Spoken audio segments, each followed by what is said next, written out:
भाई मैं सबसे पहले बताने वाला हूँ अब्रॉड कॉलेजेस के बारे में, ठीक है? मेरी वॉइस बिल्कुल क्लियर आ रही होगी, ठीक है?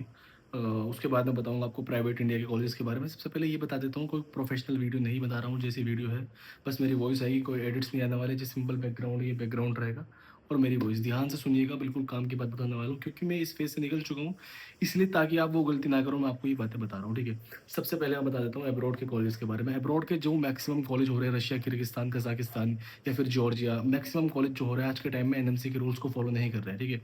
क्या हो रहा है, सबसे पहली बात तो ये कि एनएमसी का जो रूल है 54 मंथ की क्लासेस प्लस 12 मंथ की इंटर्नशिप सबसे ज़रूरी है। अगर इसको कोई फॉलो नहीं कर रहा तो वो इंडिया में आके प्रैक्टिस ही नहीं कर सकता, एफएमजी का एग्ज़ाम देने के लिए एलिजिबिलिटी ही नहीं है उसके पास, ठीक है?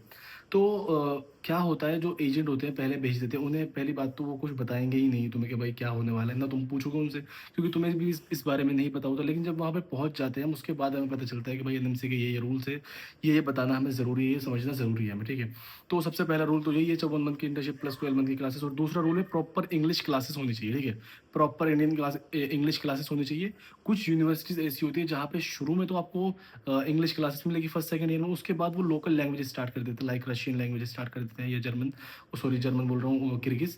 तो ऐसे ही कुछ कंट्रीज़ होती है जहाँ पे आप करने के बाद आप इंडिया आके वापस एग्ज़ाम ही नहीं दे सकते, तो क्या ही फ़ायदा इतना पैसा और इतना साल वेस्ट करने के बाद, ठीक है? तो आप इस टाइम जो सेफ कंट्रीज़ है लाइक नेपाल, मैं खुद उज़्बेकिस्तान में पढ़ रहा हूँ, ठीक है? मैं बिल्कुल भी ये नहीं बताने वाला हूँ कि उज़्बेकिस्तान एक परफेक्ट कंट्री नहीं है, उज़्बेकिस्तान एक परफेक्ट। नेपाल एक सबसे परफेक्ट है। इंडिया के बाद अगर आपका दूसरा ऑप्शन होना चाहिए तो नेपाल होना चाहिए, ठीक है? तीसरा ऑप्शन होना चाहिए आपका बांग्लादेश। मैं मानता हूँ बांग्लादेश में थोड़े झगड़े वगैरह चलते रहते हैं, बट अभी फ़िलहाल वो सेफ है। आप गूगल पे जाके सर्च करोगे तो बच्चों के लिए ऐसी कोई दिक्कत है नहीं नेपाल या बांग्लादेश में, ठीक है? इसके बाद अगर आप जाना चाहते हो तो उज़्बेकिस्तान के लिए मूव ऑन कर सकते हो। अगर अगर अगर आपका बजट लो है और आपको एमबीबीएस ही करना है, तब आप उज़्बेकिस्तान के लिए मूव करो, ठीक है? लाइक रशिया की अगर कहीं जाना है, किसी को बंदे को रशिया ही जाना है, तो सबसे पहले ये सारे रूल्स देख ले, अपने एजेंट से बात कर ले, अपने एजेंट से एक स्टाम्प पेपर पे साइन कराएँ, ठीक है? उसे प्रॉपर्ली लिखे कि भाई 6 साल के बीच में अगर मुझे कोई भी दिक्कत आती है, एफएमजी एग्ज़ाम देने में मुझे कोई भी दिक्कत आती है, तो इसके ज़िम्मेदार आप रहेंगे, ठीक है? उसके बाद उसके पास उसके बाद वो धोखा नहीं दे सकता आपको क्योंकि आपके पास लीगल स्टाम्प।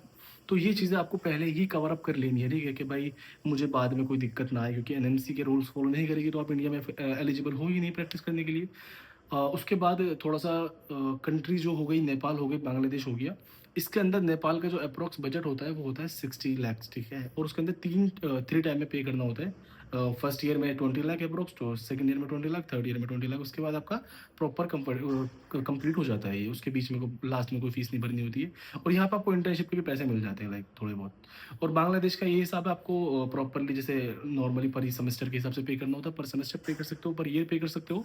बांग्लादेश का नॉर्मल बजट होता है 40 से 50 लाख रुपए। कॉलेजेस ठीक-ठाक होते हैं।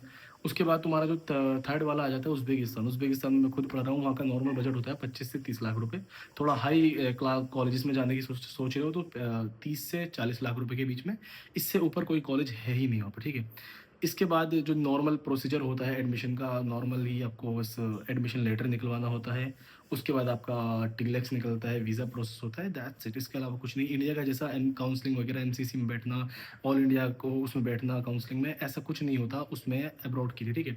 तो ये तो रही बात अब्रॉड की, ठीक है? आज प्रॉपर्ली मैं बिल्कुल सब कुछ नहीं समझा पाऊँगा क्योंकि मैं पहली बार ही यूट्यूब की वीडियो बना रहा हूँ, लॉन्ग वीडियो, मुझे बिल्कुल भी आइडिया नहीं है कैसी बनाई जाती है, ठीक है?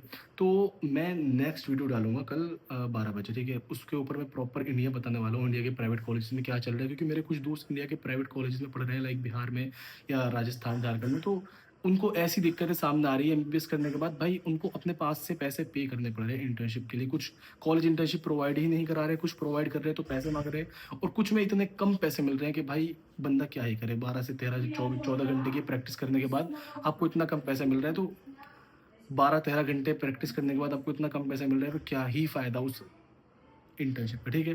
तो कल 12 बजे ज़रूर मैं सब के सब देख लेना एक बार ज़रूर से, मैं प्रॉपर्ली बिल्कुल अनफ़िल्टर्ड वीडियो डालने वाला हूँ जैसे आज डाली है। और हाँ, सब्सक्राइब ज़रूर कर लेना भाई को क्योंकि मैं सारी इन्फॉर्मेशन हैंड टू हैंड बिल्कुल समझ लो पॉइंट टू पॉइंट इन्फॉर्मेशन देता हूँ। कोई भी मैं फेक इन्फॉर्मेशन नहीं देने वाला किसी को, ठीक है? Thank you so much.